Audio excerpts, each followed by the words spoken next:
Hello friends, ഇന്ന് നമ്മൾ discuss ചെയ്യുന്നത് ടൂറിസ്റ്റ് വിസനെ പറ്റിയിട്ടാണ്. അതല്ലെങ്കിൽ പുതിയതായിട്ട് നമുക്ക് ഇന്ത്യൻ പാസ്പോർട്ട് ഹോൾഡേഴ്സിന് റഷ്യ വിസ അലൗഡ് ചെയ്തിട്ടുണ്ട്. അപ്പം ആ വിസ അപ്ലൈ ചെയ്യുന്നത് എങ്ങനെയാണ്, അതുപോലെ തന്നെ ടൂറിസ്റ്റ് വിസയുടെ കാര്യങ്ങളാണ്. അതുപോലെ തന്നെ ടൂറിസ്റ്റ് വിസയിൽ ഇവിടെ വന്നു കഴിഞ്ഞാൽ ജോലി ചെയ്യാൻ പറ്റുമോ, അല്ലെങ്കിൽ വർക്ക് പെർമിറ്റിലേക്ക് മാറാൻ പറ്റുമോ, വർക്കിംഗ് വിസ കിട്ടുമോ, ഇതൊക്കെയാണ് എല്ലാവരും ചോദിക്കുന്നത്.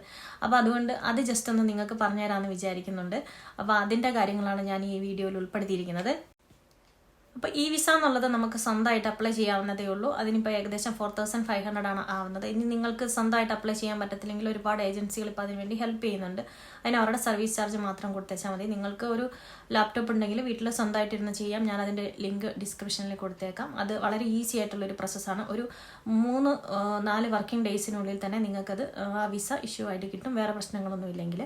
അതേപോലെ തന്നെ എൻ്റെ ഡ്യൂറേഷൻ ഓഫ് സ്റ്റേ എന്ന് പറയുന്നത് 120 ഡേയ്സ്, 60 ഡേയ്സ് അങ്ങനെയൊക്കെയാണ് കൊടുക്കുന്നത്. ഇറ്റ് ഡിപ്പെൻസ് ആണ്. പക്ഷെ നിങ്ങൾ ഇവിടെ വന്നതിന് ശേഷം, ഇവിടെ എൻട്രി ചെയ്തതിന് ശേഷം നിങ്ങൾ ഹോട്ടലിലാണെങ്കിൽ ഹോട്ടലിൽ രജിസ്ട്രേഷൻ എടുക്കണം. അതേപോലെ തന്നെ എവിടെയാണോ താമസിക്കുന്നതിൻ്റെ രജിസ്ട്രേഷൻ മസ്റ്റായിട്ട് എടുത്തിരിക്കണം. അതൊരു ഇമ്പോർട്ടൻ്റ് ആയിട്ടുള്ളൊരു കാര്യമാണ്. അത് സ്കിപ്പ് ചെയ്യാൻ പാടില്ല. അതേപോലെ തന്നെ എയർപോർട്ടിൽ നിന്ന് സിം കാർഡ് എടുത്തിരിക്കണം. അങ്ങനെയൊക്കെ നിങ്ങൾക്ക് ഉപയോഗിക്കണമെങ്കിൽ, അല്ലെങ്കിൽ പിന്നെ നിങ്ങൾക്ക് വൈഫൈ ഉപയോഗിക്കാമായിരിക്കും. അതുകൊണ്ട് അത് നിങ്ങൾ ശ്രദ്ധിക്കുക. പിന്നെ ഉള്ളത് കാര്യം എന്ന് വെച്ച് കഴിഞ്ഞാൽ, നിങ്ങൾ വിസ എടുത്തിട്ട് ഇവിടെ വന്നിട്ട് നിങ്ങൾക്ക് വർക്ക് വിസയിലേക്ക് മാറാം എന്നൊക്കെ ഓരോരുത്തർ പറയുന്നുണ്ട്. അതൊരിക്കലും നടക്കാത്ത കാര്യമാണ്. ഞാൻ നിങ്ങളോട് പിന്നെയും പറയുന്നു, അങ്ങനെ ചെയ്യാൻ പറ്റത്തില്ല.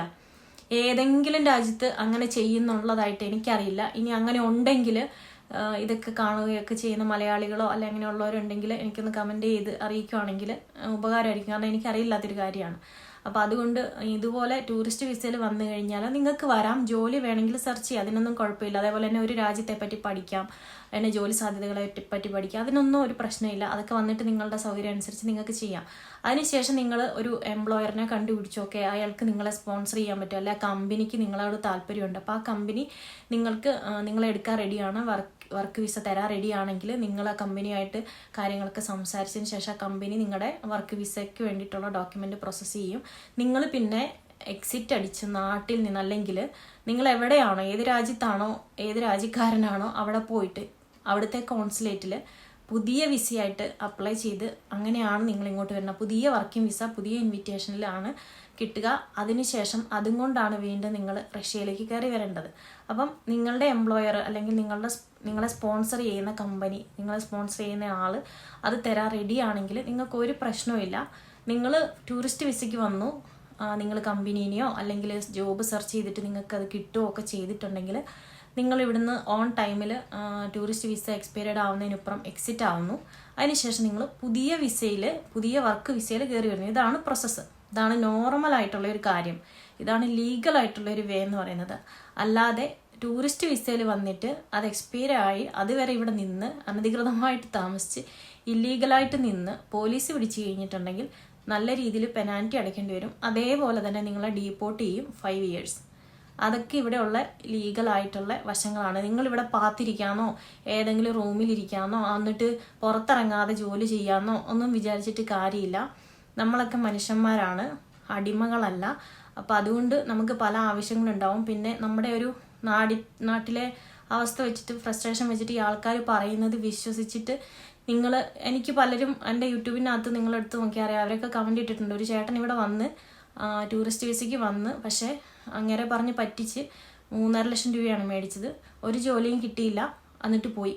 ഈ ടൂറിസ്റ്റ് വിസയ്ക്ക് വരാൻ വേണ്ടിയിട്ട് നിങ്ങൾക്ക് ഈ 3.5 ലക്ഷം രൂപയോ അല്ലെ 2 ലക്ഷം രൂപ ഒന്നും കൊടുക്കേണ്ട കാര്യമില്ല. വെറും 4500 രൂപ കൊടുത്തിട്ട് ടൂറിസ്റ്റ് വിസ നിങ്ങൾക്ക് എടുക്കാം, റഷ്യനെ പറ്റി പഠിക്കാം, ഇവിടെ വരാം, നിങ്ങൾക്ക് ജോലി സെർച്ച് ചെയ്യാം, കിട്ടുന്നുണ്ടെങ്കിൽ നിങ്ങൾക്ക് പുതിയ വിസ എടുത്തിട്ട് വരാം. അതാണ് പ്രോസസ്സ്.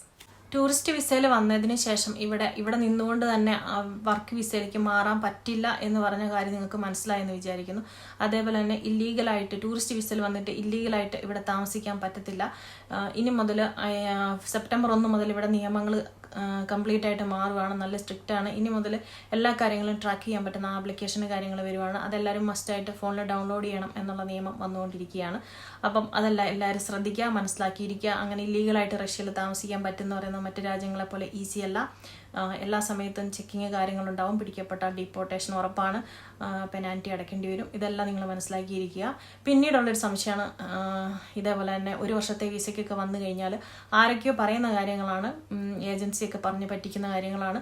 നിങ്ങൾക്ക് PR എടുക്കാൻ പറ്റും, അല്ലെന്നുണ്ടെങ്കിൽ നിങ്ങൾക്ക് TRP എടുക്കാൻ പറ്റും. ഇതൊക്കെ ഒരിക്കലും ഈസി ആയിട്ട് കിട്ടുന്ന ഒരു കാര്യമല്ല. ഇതെടുക്കുക എന്ന് പറയുന്നത് ഇവിടെ ഒരുപാട് ലോങ് ടേം പ്രോസസ്സാണ്. അതേപോലെ തന്നെ നമ്മുടെ ഫിനാൻഷ്യൽ ബാക്ക്ഗ്രൗണ്ട് കാണിക്കേണ്ടി വരും. പിന്നെ നമ്മളുടെ ഇൻക്ലൂഡിങ് നമ്മുടെ ഹെൽത്ത് കാര്യങ്ങൾ, HIV, നമ്മുടെ ക്രിമിനൽ ബാക്ക്ഗ്രൗണ്ട്, ഇതെല്ലാം അവർ ചെക്ക് ചെയ്യും. പിന്നെ ഇതൊക്കെ ലോങ് പ്രോസസ്സാണ്. ഇവിടെ വന്ന് 1 വർഷം നിന്നത് കൊണ്ടോ അല്ലെ 5 വർഷം നിന്നത് കൊണ്ടോ ഒന്നും ഈസി ആയിട്ട് കിട്ടുന്ന ഒരു സാധനം അല്ല. PR എടുക്കുക അല്ലെങ്കിൽ ഇങ്ങനെയുള്ള വീതെടുക്കുക എന്നുള്ളതൊക്കെ അതൊക്കെ ഭയങ്കര ലോങ് ടൈമാണ്. പിന്നെ ഇൻവെസ്റ്റ്മെൻറ്റ് ബേസിലൊക്കെ കിട്ടുന്നുണ്ട്. നിങ്ങൾക്കൊരു 10 മില്യൺ ഇവിടെ ഇൻവെസ്റ്റ് ചെയ്യാൻ പറ്റും, അല്ലെങ്കിൽ അങ്ങനെ ഒരു ബിസിനസ്സിലേക്ക് പോകാൻ പറ്റി എങ്കിൽ നിങ്ങൾക്ക് PRന് അപ്ലൈ ചെയ്യാൻ പറ്റും. അതേപോലെ തന്നെ ഒരു 30 മില്യൻ്റെ ആസ്തി നിങ്ങൾക്ക് വാങ്ങാൻ പറ്റി, അല്ലെങ്കിൽ അങ്ങനെയാണ് നിങ്ങളുടെ ഒരു ഇതുണ്ടെങ്കിൽ അങ്ങനെ നിങ്ങൾക്ക് നിന്നിട്ട് PRനൊക്കെ അപ്ലൈ ചെയ്യാം. അതേപോലെ തന്നെ ഇവിടെയുള്ള നിലവിലത്തെ സാഹചര്യങ്ങൾ അനുസരിച്ചിട്ട് ഇവിടെ സിറ്റിസനെ മാരി ചെയ്ത് കഴിഞ്ഞാൽ നിങ്ങൾക്ക് ഈസി ആയിട്ട് സിറ്റിസൺഷിപ്പിന് വേണ്ടിയിട്ട് അപ്ലൈ ചെയ്യാൻ പറ്റും. അത് ഈസി ആയിട്ട് കിട്ടുകയും ചെയ്യും. അതേപോലെ തന്നെ നിങ്ങളുടെ പേരൻസോ ഗ്രാൻഡ് പേരൻസോ അവരൊക്കെ റഷ്യൻ സിറ്റിസൺ ആണെങ്കിൽ അതങ്ങനെയും നമുക്ക് സിറ്റിസൺഷിപ്പിന് അപ്ലൈ ചെയ്യാൻ പറ്റും. പിന്നെ നിങ്ങൾ പിന്നെ റഷ്യൻ യൂണിവേഴ്സിറ്റിയിൽ ഹയർ എഡ്യൂക്കേഷൻ കംപ്ലീറ്റ് ചെയ്ത ആൾക്കാരാണെങ്കിലും നിങ്ങൾക്ക് സിറ്റിസൺഷിപ്പിനോ PRനോ ഒക്കെ അപ്ലൈ ചെയ്യാൻ പറ്റും. അങ്ങനെയും ഒരു വേ ഉണ്ട്. അപ്പം ഇതൊക്കെയാണ് നടക്കുന്ന വേ ഉള്ളൂ. അല്ലാതെ 1 വർഷത്തെ വിസയ്ക്ക് വന്നിട്ട് PR ഒക്കെ എടുത്തിട്ട് എല്ലാവരെയും കൊണ്ടുവരിക അങ്ങനത്തെ ഒന്നും കാര്യങ്ങളൊന്നും ഇവിടെ പോസിബിൾ അല്ല. അതുകൊണ്ട് അതൊക്കെ നിങ്ങൾ മനസ്സിലാക്കിയിരിക്കുക. ഞാൻ ജസ്റ്റ് പറഞ്ഞേ ഉള്ളൂ. ഇനി ഇതല്ല ഇതിൻ്റെ വേറെ വെർഷൻസ് ഒക്കെ ആൾക്കാർ പറയുന്നുണ്ടായിരിക്കും. അപ്പോൾ ലീഗലായിട്ടുള്ള കാര്യങ്ങളിൽ ഇതൊക്കെയാണ് നമ്മൾ ശ്രദ്ധിക്കേണ്ടത്. അപ്പോൾ മറ്റൊരു രാജ്യത്ത് പോയിട്ട് ഓരോ കാര്യങ്ങൾ പിന്നെ ചെയ്യുമ്പോഴും അവിടുത്തെ നിയമങ്ങൾ പാലിക്കുക എന്നുള്ളതും അതേപോലെ തന്നെ അവിടുത്തെ രാജ്യത്തിൻ്റെ ആ ഒരു കൾച്ചറിനനുസരിച്ചിട്ട് പെരുമാറുക എന്നുള്ളതും നമ്മൾ ഇന്ത്യൻസ് പ്രത്യേകം ശ്രദ്ധിക്കണം. അപ്പോൾ ഇത്രയും കാര്യങ്ങളൊക്കെ എനിക്ക് നിങ്ങളോട് പറയാനുള്ളൂ. അപ്പോൾ നമുക്കിനി അടുത്ത വീഡിയോയിൽ കാണാം. താങ്ക്